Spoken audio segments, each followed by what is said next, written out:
Hello students, I wish you all a very good day. As I told you in the live classes that we'll start with LR book chapter number 1. So chapter number 1 detective number 30 is here before you. So students, here when we are reading an LR book, then we have to be aware of the events, of the things, of the names of the characters and the special events which are happening. These are the main things. If you are aware about these things before starting a chapter, then definitely you can enjoy it. A thorough reading can make it test tasteless. So here we have to listen to it very carefully along with the book. So I am starting it because it's a long chapter and it will be completed in 2 videos. So here John stood looking up and down the street. He was unhappy. His friend Billy, just remember John, Billy, two characters are here in the beginning. John is the main character and Billy is his friend who went to the dentist with his mother. And John could not think of anything interesting to do just by himself because he was alone. He was alone, so that he was finding nothing to entertain himself. He pulled down the zipper fastener of his jacket. As he did so, his fingers touched metal badge pinned inside the jacket, and his face brightened. Means he wore the jacket and he found something like a badge. So he looked on it. On the badge was written detective number 30. I will play the detective, John said to himself. I will follow a thief. I can do that by myself, but who is there to follow? This was the question before John. Who is there to follow? Whom he will follow. So just then he noticed a car parking by the side of the road, and he saw a man getting out of the car. Now this was something to do. To entertain himself, he started keeping an eye on the man, but he did not know what he was going to do. He was going to help solving a mystery. The man waited for a moment, then walked up the street towards the small shop. John followed him, and when the man entered the shop, John was closely behind him. They both were very close to each other, John and the criminal. The man went to the corner of the shop where the telephone was. The man went to the telephone, and what John did, John bought a milk chocolate from the shop. If the man noticed him at all, he saw only a boy eating chocolate, and he did not know that the same boy was following him down the street. Even John could not take an idea. He could not even think it that John was a spy and he was keeping an eye on him. The man went to his parked car and he did something strange. He got in, started his engine, then pulled up the handbrake and got out. Brake. You see the spelling of handbrake, students. Handbrake. It is not B-R-E-A-K, it is B-R-A-K-E. When we are talking about break means to divide into pieces, that is B-R-E-A-K. But if it is brake which we apply in cars and other vehicles, so this is B-R-A-K-E. This is a silly mistake we do. So just you can see in the literature book, it is hand brake. Handbrake, and got out, leaving his engine running. Means he did not shut his engine down. The engine was running. He did not shut it down. So looking about, he quickly walked up the path to Mr. Stone's big house and went around to the back of the house. It was Mr. Stone. Who was Mr. Stone's house where the criminal entered. John is looking onto it. He had an eye. Okay, you have to remember. John watched very carefully. He was afraid to follow the man, but he wanted to see. On the street, there were some big empty boxes. Big empty boxes were there on the street.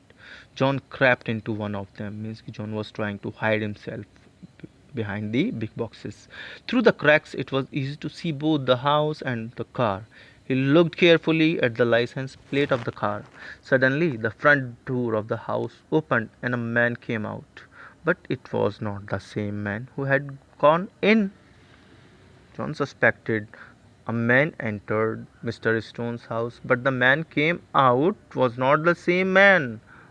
That man had a smooth face with a big nose. Smooth face with a big nose means he had no hair and he wore a hat. The man coming out had grey whiskers. Whiskers, it is talking about mustache, the color of mustache. That this area where beard and mustache mainly grow. Whiskers, and wore a grey cap and was carrying a suitcase. But here whiskers meaning in the literature, it is meaning if you have seen the old movies, a judge wears a cap, huh? So cap where two whiskers are there. One is on right side, one is on left side. They are called whiskers here. It is not the same man, John said to himself, but just then the man passed close to his hiding place. John looked closely to him and he was very surprised. The man ran to the parked car, jumped in, released the handbrake and drove off. The man ran away. The criminal ran away who did something in Mr. Stone's house, and John was looking on it. John came out of his box and looked after the car, eyes and mouth wide open. He had noticed the number of the car. He had noticed the face of the criminal. He had saw something which only he knew. Just then there came a call. Hi, John. It was Billy. John ran towards him. Listen, Billy, I have. But Billy stopped him and said, Say, John, I had ice cream. And then I went to see the film Tarzan. What a beautiful film. That's the fourth time I have seen it. It is Billy who is teasing John by saying, as he went to the dentist with his mother, so now he is teasing him by saying that he had an ice cream and he went to see the film Tarzan. Just remember which movie he went to see? He went to see the movie Tarzan with his mother. What a beautiful film. That's the fourth time I have seen it. The boys became interested in the story of the film, and John forgot his own story. John was interested in listening to the story of Tarzan. So he forgot that he had to tell something. The next morning at breakfast, John was trying to think of some way to ask Daddy for some money. Means he wanted his, uh, some needs were there, so that he wanted his own money. क्या बोलते हैं his own money? It is a word which is related to pocket. Yes, pocket money. So he wanted to ask his father. He wanted to see Tarzan, that movie. Daddy, who was reading the paper as ate his breakfast, looked across at mother. Some people broke into Mr. Stone's house yesterday. Broke into. It is important just to see some phrasal verbs are there which have their another meaning. Phrasal verb, how can you identify that a verb here you can see a verb comes, sorry, it is not watchable. A verb broke, broke comes with into is preposition. Here you can change the form of the verb. So break into means to enter somewhere stealthily, to theft, to steal something. The family were away. A lot of silver and jewelry were taken. They seem to have carried the things away in a suitcase. Mr. Stone is offering a reward. Means the story of the theft which John saw. John saw the man entered in Mr. Stone's house and he came out before John. So the men who entered the house and who came out of the house were different. John knew it.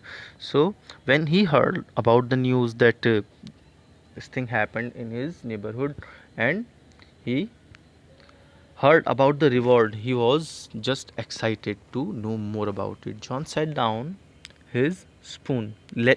John let down his spoon. Would the reward be big enough for me to see Tarzan, Daddy? Means he wanted to see the Tarzan. So he asked. Don't be silly, son, answered Daddy. You don't understand. Mr. Stone is offering a reward to anyone who can help him find the gang that stole his things. Means it was for anyone who knew about it. Yes, I know, said John. But it wasn't gang. It was just one man, and he had a big nose and a hat when he went in, and when he came out he had grey whiskers and a cap, a long cap which you can see in the old movies the judge used to wear. It is divided into three parts. One part goes back and two parts here you can see, yes, flinging onto the shoulders. So here John just thought about it and he said no, it was not a gang, it was just one man. He had a big nose and that when he went in, and when he came out he had grey whiskers and a cap. Grey whiskers and a cap means a man went into the house was like that, he had a big nose and smooth face, but the man came out he had whiskers and He had a hat on his head. Look here, son, said Daddy. If you really know anything about this, tell me. So John told him about detective number 30, following the man and hiding in the box and everything. John started telling the story. Your father, this thing happened. So John told him about detective number 30, following the man and hiding in the box and everything. Well, said Daddy, I think I had better call the police. I should better call. It is not had. I should better call. How can you find it is should or had? So you can see the verb. Verb call is here. If it is in the it is in the first form and D is given, then you should think about the modals which have first person with them. Verb first form with them. So it is should. I should better call the police and tell them what you saw, because we are talking about past. If it would be present, and then we could apply here shall. Will I get the reward, Daddy? Asked John, but his father was already on the telephones. In a very short time, a car stopped in front of the house, and two big policemen came into the house. John felt a little afraid of them at first, but one of them smiled, which left a broad smile on that. John smiled back. So, you are the young man who is going to help us catch the thief, are you? Asked the policeman. Tell us everything you saw. So John told his story again. Now you didn't notice what kind of car it was, did you? Minsky policeman. He is asking about the car. Yes, said John. It was a dark green car and it was very muddy. I also know the license number. John took out a piece of paper from his pocket. The number was written on it. B131466. It will be easy for us to pick up the car now, said the policeman. If you find it, we shall want you to come down to the police station.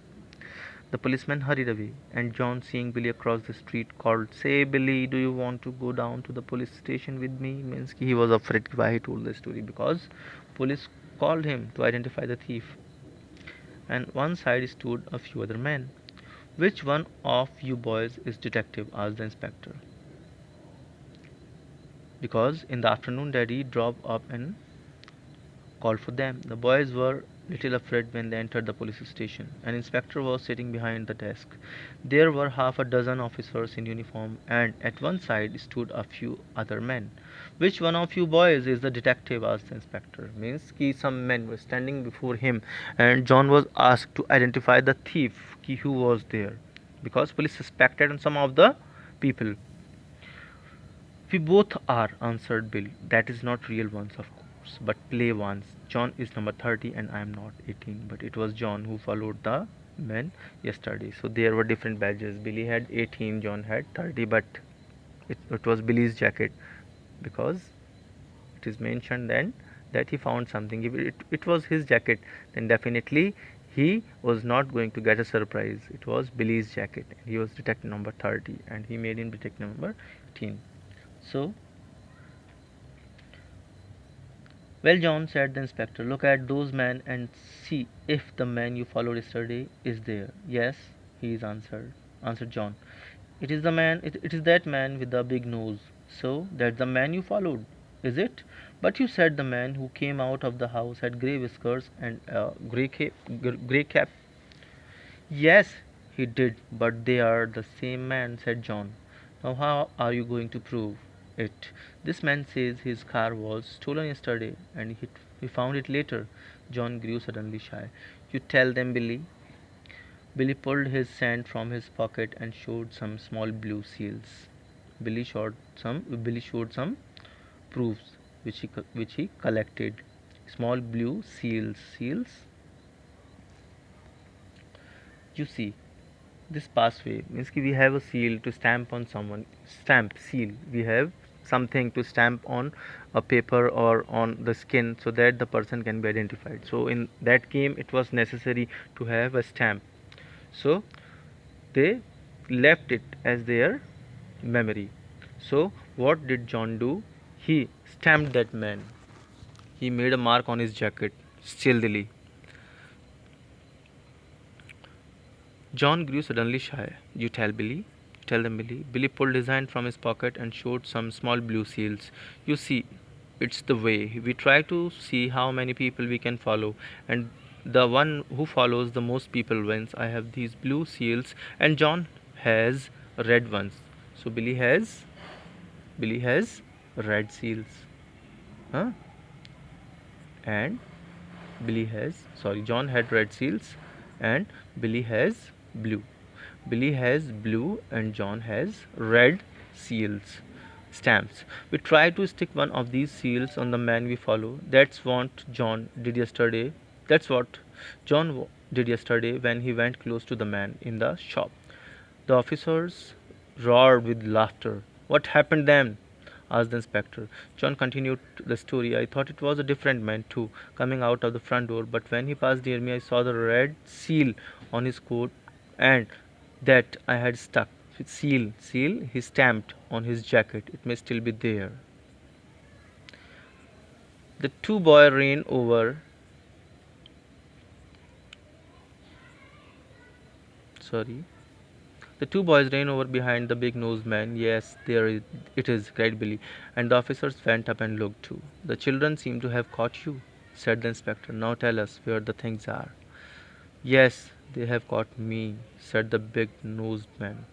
But you policemen would never have caught me without the children. Means you could not to help yourself to find me if children were not there. They have got brains. Well, come on, boys, let's go, said Daddy. Do I get the reward, Daddy? Asked John. You will surely get it, said a grey haired gentleman who was Mr. Stones. He took out $100 note and gave it to John. I am proud of such fine young neighbors, he said, shaking hands with the boys. So, here we saw how John helped solving in a mystery, in a theft which took place near his house. So students, here today listening is enough. Okay, thank you very much. Have a nice day.